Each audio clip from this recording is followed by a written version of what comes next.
Friends, welcome to Devanshika stories వాళ్ళు. ఇప్పుడు మీరు వినబోతుంది ఒరే బావోసే మధ్యలో స్టోరీలోని 61వ భాగం. తను ప్రెగ్నెంట్ అని తెలిసినప్పటి నుంచి రామ్ కనీసం తన వైపు చూడకుండా మాట్లాడకుండా ఉండటం ఎందుకో సీత తట్టుకోలేకపోయింది. ఇంటికి వచ్చాక కూడా అన్ని సోఫాలో వేసి రూమ్లోకి వెళ్ళి డోర్ క్లోజ్ చేసుకోవటంతో సీత బాధపడుతూ సోఫాలో కూర్చుని, ఇదంతా నువ్వు చేసిన తప్పే సీత, అయినా ఇంత పిచ్చిదానిలా ఎలా ఆలోచించావే? అప్పటికే అందరూ చెబుతూనే ఉన్నారు ఇంకొకసారి టెస్ట్ చేసుకుందామని. బట్ నేను వినకుండా ఇంత దూరం తీసుకువచ్చాను. ఇదే కాదు, ఇప్పుడు బావకి నందిత మ్యాటర్ తెలిసిందంటే నన్ను ఏం చేస్తాడో అర్థం కావట్లేదు. ఇన్ని రోజులు నాకు పిల్లలు పుట్టరు, ఎలాగైనా బావకి తన రక్తంతో పంచుకున్న పిల్లలు కావాలి అనుకుని నందితతో పెళ్లి చేయాలనుకుని పిచ్చి పిచ్చి పనులన్నీ చేశాను. బాబోయ్, ఇప్పుడు వాటిని తలుచుకుంటేనే గుండె వేగం పెరిగిపోతుంది అని తల పట్టుకొని జరిగిందంతా ఒకసారి గుర్తు చేసుకొని, అవును మరి ఆ ప్రెగ్నెన్సీ టెస్ట్ కిట్లో ఎందుకు నెగిటివ్ వచ్చింది? నేను ప్రెగ్నెంట్ అయితే పాజిటివ్ చూపించాలి కదా అని ఆలోచిస్తూ ఉంది. షవర్ కింద నిలబడిన రామ్ ఎంతసేపు చన్నీళ్లలో తడిచిన కోపం ఆలోచనలు ఆగకుండా వచ్చేస్తూ ఉంటే ఏం చెయ్యాలో అర్థం కాక పిడికిలు బిగించి అక్కడే ఉన్న వాల్కి గట్టిగా పంచేసేస్తూ, సీత, ఎందుకు ఇలా చేశావు?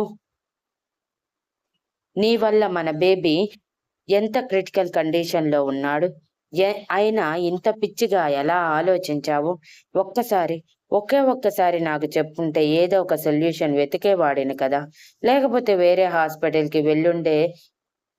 అప్పుడే నిజం బయటపడి ఎంతో సంతోషంగా ఉండేవాళ్ళం. కానీ ఇదంతా చేయకుండా ఆ నందితికి నాకు పెళ్ళి అని అనుకోవటానికి కూడా మాటలు రాక, నువ్వు ఎన్ని చేసినా భరిస్తాను అని ఇలాంటి పిచ్చి పని చేస్తే ఒప్పుకుంటాననుకున్నావా? నెవర్. ఈ రోజు నుంచి నాలో మరో రామ్ని చూస్తావు. ఇంతవరకు నిన్ను ప్రాణంగా ప్రేమించిన రామ్ని మాత్రమే చూశావు కదా. ఇప్పుడు నీ మీద కోపంతో ఉన్న రామ్ని కూడా చూతువు అని అనుకుని కళ్ళు తెరిచి, అప్పటికే రామ్ కోపంకి ఆగక కళ్ళు ఎర్రగా మండిపోతూ ఉన్నాయి. అలానే స్నానం చేసి బయటికి వచ్చి షార్ట్ టీషర్ట్ వేసుకొని వెంటనే కృష్ణకి మెయిల్ ద్వారా 1 వీక్ లీవ్ కోసం అప్లై చేసి బయటికి వచ్చేసరికి సీత తల పట్టుకొని ఆలోచిస్తూ ఉండటం గమనించి విసురుగా తన పక్కన ఉన్న ప్యాకెట్స్ అన్ని కిచెన్లోకి తీసుకువెళ్ళి అన్నీ సర్దేసి ఒక ప్లేట్లో ఆపిల్ ముక్కలు, గ్రేప్స్, దానిమ్మ గింజలు, మరొక ప్లేట్లో డ్రై ఫ్రూట్స్ అన్ని రకాలు, ఒక గ్లాసులో జ్యూస్ పెట్టి 2 ప్లేట్ల జ్యూస్ గ్లాస్లో ఒక ట్రే పెట్టుకొని హాల్లోకి వెళ్ళి సీత ఎదురుగా పెట్టి, ఇవి ఒక్కటి కూడా మిగల్చకుండా అన్నీ తినేసి జ్యూస్ తాగు, ఆలోపు నేను వంట ప్రిపేర్ చేస్తాను అని చెప్పి సీత మొహం వైపు చూడకుండా కిచెన్లోకి వెళ్తూ ఉంటే సీత కంగారుగా పైకి లేచి, బావా, నువ్వు నాతో మాట్లాడుతావు కదా అని అడిగింది. ఒక్క క్షణం అడుగులు ఆగిన రామ్ సీత ప్రశ్నకి సమాధానం చెప్పటం ఇష్టం లేక తిరిగి మళ్ళీ కిచెన్లోకి వెళ్ళిపోతే సీత డల్గా సోఫాలో కూర్చొని అప్పటికే ఆకలి అవుతూ ఉండటంతో బేబీ కోసమైనా తినాలి అనుకుని ఎదురుగా ఉన్న ఫ్రూట్స్ తీసుకొని యాపిల్ 2 ముక్కలు తిని, గ్రేప్స్ కొంచెం, దానిమ్మ గింజలు కొంచెం, డ్రై ఫ్రూట్స్ మాత్రం మొత్తం తిని జ్యూస్ కంప్లీట్ చేసింది. ఈలోపు రామ్ తనకి ఫ్రెష్గా రైస్ విత్ ఎగ్ ఫ్రై చేసి ఒక ప్లేట్లో ఫుడ్ తీసుకువచ్చి సీత ప్లేట్లో పెట్టి, తిను అని ముభావంగా మొహం పెట్టి అన్నాడు. అప్పటికే సీత పొట్ట ఫుల్ అయి ఉండటంతో ఆ ప్లేట్ టీపాయ్ మీద పెట్టి రామ్ చేతిని పట్టుకొని తన పక్కన కూర్చోబెట్టుకుని, రియల్లీ సారీ బావా అని 2 చెవులు పట్టుకొని ఏడుస్తూ, నిజంగా ఇంత దూరం వస్తుందని అనుకోలేదు. ఆ రోజు డాక్టర్ అలా చెప్పటంతో మనకి నిజంగానే పిల్లలు పుట్టరేమో, పైగా నీకు పిల్లలంటే ఎంత ఇష్టమో నాకు తెలియదు కాదు. అటువంటిది జీవితంలో మనకి పిల్లలు రారు అని తెలిస్తే నువ్వు చాలా బాధపడతావు. నీ బాధ నేను చూడలేను. అందుకే ఇలా పిచ్చి పిచ్చి పనులన్నీ చేశాను. ఇన్ని రోజులు బాధగా ఉంది కూడా. అందుకే బావా, ప్లీజ్ ఇప్పుడు కూడా నువ్విలా ముభావంగా ఉంటే నేను తట్టుకోలేను. నన్ను క్షమించు బావా ప్లీజ్ అని రామ్ 2 చేతులు తన నుదిటికి ఆనించుకుని బ్రతిమలాడింది.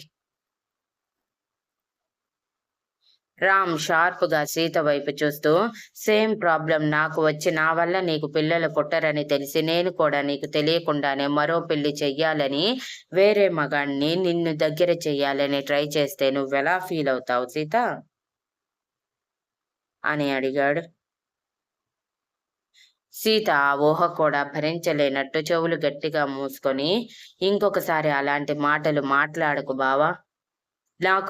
నాతో నిన్ను తప్ప మరొక వ్యక్తిని ఊహించను కూడా లేను. ప్లీజ్ అని కన్నీళ్లతో అంది. రామ్ కోపంగా సీత 2 బుగ్గలు ఒత్తి పట్టుకొని, నేను కూడా అంతే కదా! నీ ప్లేస్‌లో మరొకరిని ఎలా రానిస్తాను అనుకున్నావు? ఛ! నువ్విలా చేస్తావని ఎప్పుడూ అనుకోలేదు సీత. నువ్వంటే నాకు ఎంత ఇష్టమో నీకు ప్రత్యేకంగా చెప్పాల్సిన అవసరం లేదు. అది నీకు తెలుసు. అయినా సరే, నందితని నాకు దగ్గర చేసి పెళ్లి చెయ్యాలనుకున్నావా? పైగా ముద్దు అని కళ్ళు గట్టిగా మూసి సీత బుగ్గల మీద ఇంకొంచెం ఒత్తిడి తీసుకువచ్చి, నాకు దాని చేత బలవంతంగా ముద్దు పెట్టిస్తావా? ఏమనుకున్నావే నా గురించి? పిల్లలు పుట్టకపోతే నిన్ను వదిలేసి మరో ఆడదాని కోసం వెతుక్కునే వాడిలాగా కనిపిస్తున్నానా? అని ఎర్రబడిన కళ్ళతో బేస్ వాయిస్‌లో అడిగాడు. సీత భయంగా కళ్ళు రెపరెపలాడిస్తూ ఏడుస్తూ చూస్తూ ఉంటే, అప్పటికే సీత బుగ్గలు ఎర్రగా మారి కనిపిస్తూ ఉండటంతో రామ్ అసహనంగా తనని వదిలేసి, నాకు నీలో ఈ తింగరితనం మొదట్లో నచ్చేది సీత. బట్ ఇప్పుడు ఈ తింగరితనం వల్లే మన జీవితం ఇంత పెద్ద మలుపు తిరుగుతుందని ఊహించలేదు. I hate you Sita. I hate you. మన బేబీకి కానీ ఏమైనా జరిగిందంటే లైఫ్ లాంగ్ నేను నిన్ను క్షమించలేను అని సీరియస్‌గా చెప్పి ప్లేట్ తీసుకొని, మన బేబీ బాగుండి నేను నిన్ను క్షమించాలి అంటే టైమ్ టు టైమ్ నువ్వు ఫుడ్ తీసుకొని టాబ్లెట్స్ వేసుకుంటూ బేబీ కోసం కేర్ తీసుకుంటూ అనవసరమైన ఆలోచనలు చేయకూడదు. ముందు తిను అని కోపంగా అన్నాడు. సీత చుప్‌చాప్‌గా తింటూ రామ్ కోపం చూసి మనసులోనే, అంటే బావకి మొత్తం తెలిసిపోయింది. కానీ ఎలా? ఇంతవరకు నేనేమీ చెప్పలేదు కదా! అసలు నేను ఆలోచించటమే మర్చిపోయాను. ఉదయం బావ కరెక్ట్‌గా ఆ డాక్టర్ దగ్గరికి ఎలా తీసుకువెళ్ళాడు? అంటే నందిత కానీ, నిత్య కానీ చెప్పిందనే కదా! నందిత చెప్పి ఉంటే ఎప్పుడో చెప్పేసేది. అంటే నిన్న నిత్యతో నేను చెప్పింది మొత్తం బావతో చెప్పేసింది. అందుకే ఇలా రియాక్ట్ అవుతున్నాడు. ఇది ఒక రకంగా మంచిదేనా? బేబీ గురించి నాకు తెలిసింది అని కడుపు మీద చేయి పెట్టి రామ్ పెట్టింది మొత్తం తినేశాక, రామ్ మళ్ళీ కిచెన్‌లోకి వెళ్తూ ఉంటే సీత రామ్ చేతిని పట్టుకొని, నిజంగా సారీ బావా అని పైకి లేచి గట్టిగా హత్తుకొని, ప్లీజ్ బావా నువ్వలా నన్ను దూరం పెట్టకు. ఇప్పటికే నువ్వు నన్ను దూరం పెట్టటం వలన నా మనసు చాలా బాధపడుతుంది. తట్టుకోలేకపోతున్నాను బావా. నెల రోజుల నుంచి ఈ భారం మోయలేకపోతున్నాను. ప్లీజ్ బావా ఇప్పటికైనా నన్ను అర్థం చేసుకో. కావాలని ఇదంతా చేయలేదు అని అంది. రామ్ మాత్రం సీతని చుట్టుకోలేదు. స్టాచ్యూలా ఏ భావం లేకుండా అలాగే నిలబడి ఉన్నాడు. 5 నిమిషాలైనా రామ్ నుంచి ఏమాత్రం సమాధానం రాకపోవటంతో ఏడుస్తూనే సీత తలపైకెత్తితే రామ్ బ్లాంక్ ఫేస్‌తో వదులు సీత అని అన్నాడు. నాకు తెలుసు నీకు నా మీద చాలా కోపంగా ఉంది అని. పైగా అంత త్వరగా క్షమించేయటం చాలా కష్టం. వెయిట్ చేస్తాను బావా. కానీ నాతో మాట్లాడకుండా ఉండకు ప్లీజ్. నువ్వు మాట్లాడకపోతే తట్టుకోలేను అని అంది. సీత ఎక్కువగా ఏడవటం కూడా బేబీకి ఎఫెక్ట్ అని డాక్టర్ చెప్పటంతో, ఓకే. నేను నీతో మాట్లాడుతున్నాను కదా! ముందా ఏడుపు ఆపు. నీకు ఎన్నిసార్లు చెప్పినా అర్థం కాదు. బేబీ కోసం ఆలోచించమని చెప్తుంటే ప్రతిసారి ఇలా ఏడుస్తూ బేబీని డేంజర్‌ని మోసుకొస్తున్నావు. ముందు నిన్ను నువ్వు కంట్రోల్ చేసుకొని కూర్చో సీత అని చెప్పి తనని కూర్చోబెట్టి కిచెన్‌లోకి వెళ్తూ ఉంటే, బావ నువ్వు కూడా ఫుడ్ తిను ప్లీజ్.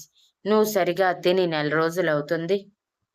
ఈరోజు వండింది కూడా నేను కాదు. నువ్వే కాబట్టి తినేయొచ్చు అని బేలగా మొహం పెట్టి అంది. రామ్‌కి కూడా ఆకలిగా ఉండటంతో కొంచెం తినేసి రెస్ట్ తీసుకుందువు పద అని సీతని సెకండ్ బెడ్‌రూమ్‌లోకి తీసుకువెళ్తూ ఉంటే, బావ ఇటు కాదు, ఇటు తీసుకువెళ్ళు అని మాస్టర్ బెడ్‌రూమ్ వైపు అడుగులు వేసింది.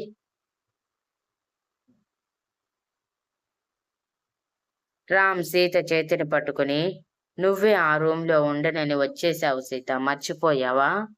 అని సీరియస్‌గా అన్నాడు. సీత తన చెంపలు గట్టిగా వాచిపోయేలా కొట్టుకుంటూ, తప్పు చేశాను బావా! ఒప్పుకుంటున్నాను కదా!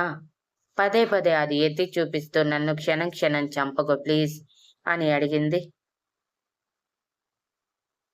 రామ్ తన చేతుల్ని పట్టి ఆపి, పద అని ఏ భావం లేకుండా తనని బెడ్‌రూమ్‌లోకి తీసుకువెళ్ళి పడుకోబెట్టి, నువ్వు రెస్ట్ తీసుకో అని చెప్పి బయటికి వెళ్తూ ఉంటే, బావ నేను ప్రశాంతంగా కంటి నిండా నిద్రపోయి నెల రోజుల పైనే అవుతుంది అని కన్నీళ్లతో అంది. Thank you for listening and please like, share, comment and subscribe.